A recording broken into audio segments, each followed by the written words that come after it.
Est-ce que tu as déjà pensé que ton corps nu pouvait être considéré comme une arme politique? Non? Et est-ce que tu as déjà entendu parler de la Lebensreform? C'est un vaste mouvement social et culturel né en Allemagne et en Suisse à la fin du 19e siècle, prônant un retour à la nature, une vie saine et une critique de l'industrialisation. Et c'est l'un des moments où la mode est devenue franchement révolutionnaire. On est en 1890 et l'Empire allemand est en plein boom industriel. Les usines tournent, les villes explosent et la pollution arrive. Et une certaine bourgeoisie cultivée décline. Pas question de faire de la politique. Pas de parti, pas de révolution, au sens classique. Leur terrain de jeu, le corps, le quotidien et le vêtement. Leur idée de base est simple, se comporte, nous empoisonne. La Lebensreform, elle recouvre tout. Végétarisme, naturisme, médecine naturelle, yoga, agriculture biologique et la réforme Kleidung, la réforme du vêtement. Et là, ça devient intéressant. Les réformistes vestimentaires sont en grande partie des femmes de classe moyenne impliquées dans la première vague de féminisme. Parce que le corset, c'est pas juste une question d'esthétique, c'est une cage. Il comprime les organes, déforme le squelette et empêche de respirer. Un médecin allemand, Gustav Jäger, publie ses théories sur le vêtement idéal. Il préconise le port de tissus bruts sans aucune fibre végétale et il appelle ça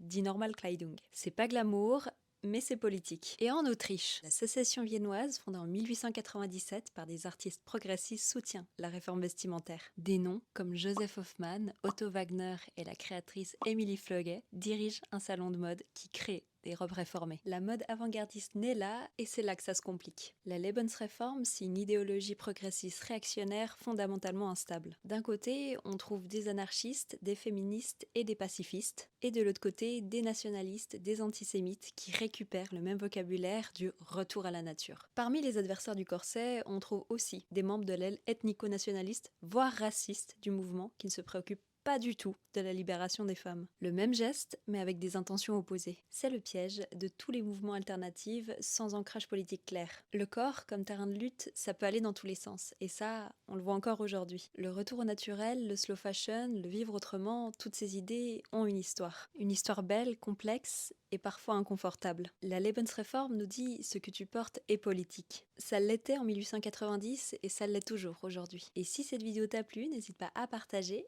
et à commenter.